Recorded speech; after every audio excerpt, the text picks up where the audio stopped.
It was an unseasonably warm fall afternoon when Benedict Lycancourt, son of the Earl of Lycancourt, returned home from university. He had been stricken by, or what he had perceived as, some malady. His mother was anxiously awaiting for his arrival. "Mother," he shouted as he stormed through the grand hall. "Oh, my beloved Benedict, how glad we are to have you home. How are you, my child? Do you have a fever? What is it that ails you? I pray it is nothing serious," she worriedly stated. "Let's get a hot meal in you and then off to bed." "I'm well, Mother," he reassured her. "It's just that at certain times I feel unwell, or perhaps unusual, but I will discuss it in more detail later." "Of course, dear," his mother said as she doted on her son. "Right now I simply require some rest. Is Father home?" he asked. "No, I'm afraid not. Your father is off on one of his hunting excursions, but he will return at the end of the week. He does send his regards and looks forward to seeing you." "Does Alicia know of my return?" he asked. "I have kept it mum per your request, my dear." "Thank you, Mother. I knew I could count on you," he stated joyfully, and then kissed her on the cheek and dashed off to his chamber to get some well-needed repose. That evening Benedict was troubled by a horrible dream and awoke with a hunger that he had never felt before. It was as if he was possessed by a wild animal craving the hunt. Though it seemed inconceivable at the time, he regained his senses and fought the urge. After an hour of pacing the room, he crawled back into bed and finally returned to slumber. Benedict awoke late morning, still troubled by his dream, and went downstairs. His father had returned early from his hunting excursion and awaited him in the parlor. "Ah, Benedict, welcome home, my boy," his father shouted as he gave him a firm pat on the back. "How are you, son? Your mother tells me that you are troubled by something." His mother burst into the room. "Good morning, my child. I trust you slept well," she asked.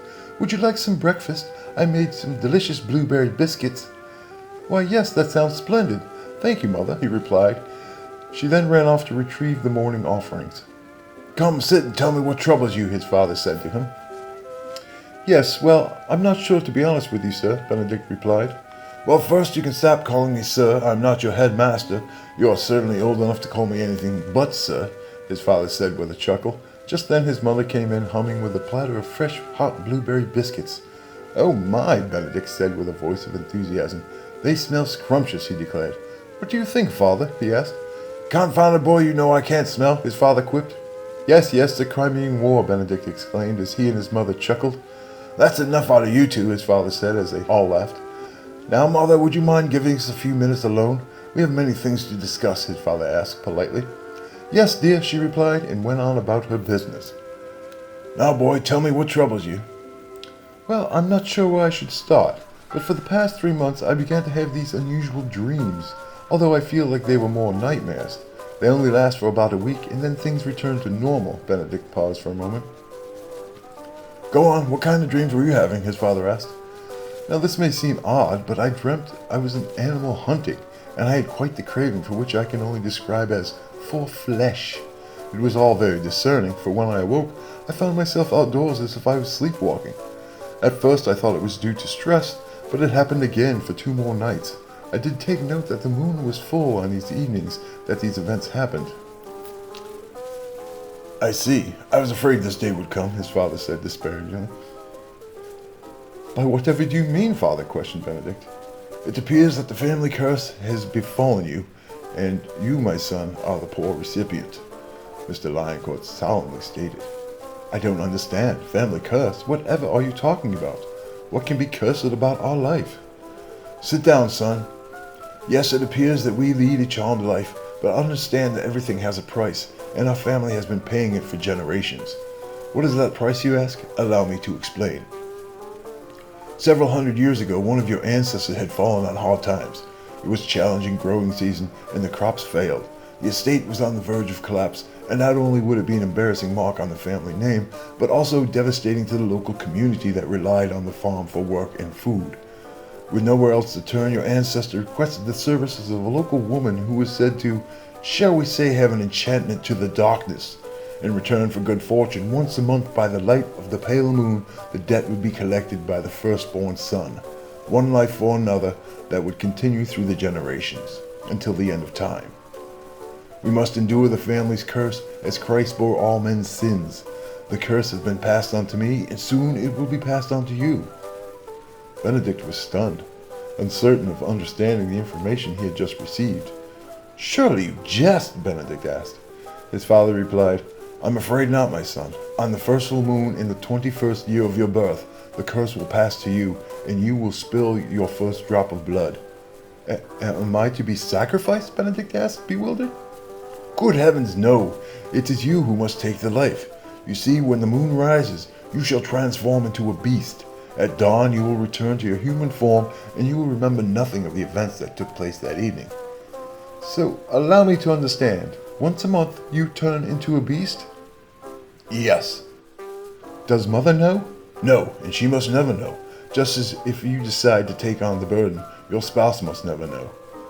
"So is that what your monthly hunting trips are? Fulfilling the payment, if you will?" "Yes," his father replied coldly, bowing his head. Benedict sat there for a moment in silence. But how? How will I know? Do I have a choice in the matter? It all sounds so preposterous." "You now know. It starts with the dreams, the cravings, and yes, you have a choice. Just as I had a choice when my time came to be," his father said calmly. "By whatever do you mean?" Benedict asked.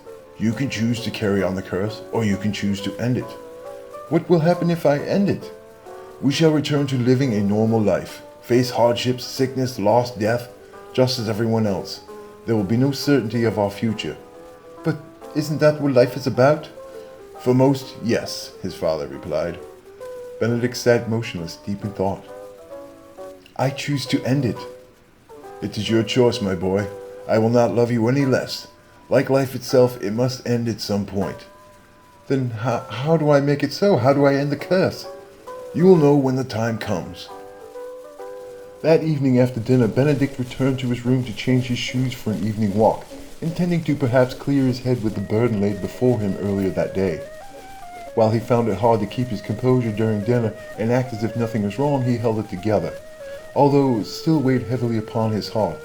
Lying on his bed was a box with a small note that read, "For your evening walk, with love, Father." He picked up the box and opened it.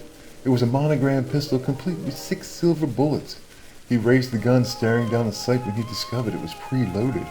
Perhaps he could find a quail to bring home for tomorrow's meal.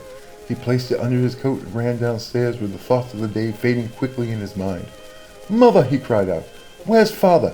His mother replied, "He's retired to his study for the evening and wishes not to be disturbed, but he hopes you found your gift and that you enjoy your walk. He will see you later." "Oh, yes, I have, and thank you, Mother." He kissed her on the cheek and strolled out into the twilight. Benedict sauntered on the warm path that led through the forest, savoring the scents and sounds of the night. The full moon hung low in the sky. Its brilliant luminance created nightmarish, monstrous shadows. He always felt at home in these woods, but they had a sudden air of mystery tonight.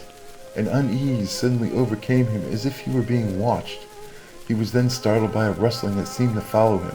When he stopped, it stopped. Perhaps it was a quail or a fox. He called out but received no reply. He pulled out the pistol from his coat, then slowly crept down the darkened aisle. The sound now appeared to come in front of him, and he paused to listen more intently. A dark shape seemed to run across the path. "Who's there?" he shouted. An uncomfortable silence overtook his senses. Looking around, he spotted 2 great glaring red eyes slowly creeping towards him. The moonlight crept through the trees, revealing the creature's face. It was sharply expressive, yet inscrutable. A man-like creature, but beastly. The creature howled loudly, baying at the moon. Benedict turned and began to run back towards the manor. The creature raced after him in leaps and bounds. He tripped and fell, dropping his pistol. He reached out to retrieve it when the beast pounced and bit him on the arm. The pang of the bite, the sudden spurting of blood, and the monstrous horror of the act left Benedict stunned. He grabbed a handful of dirt and threw it in the creature's face, temporarily leaving it blind. He grabbed the pistol and stood up, staring down at the beast. He watched in horror as the man-like creature writhed on the ground. "What in God's name?" he questioned. Taking a deep breath, he aimed and fired just as the beast lunged at him. The shot was loud and echoed throughout the skeletal forest. The beast fell to the ground, mortally wounded. It breathed heavily, then fell silent. Benedict approached it cautiously and rolled the thing over. "Father!"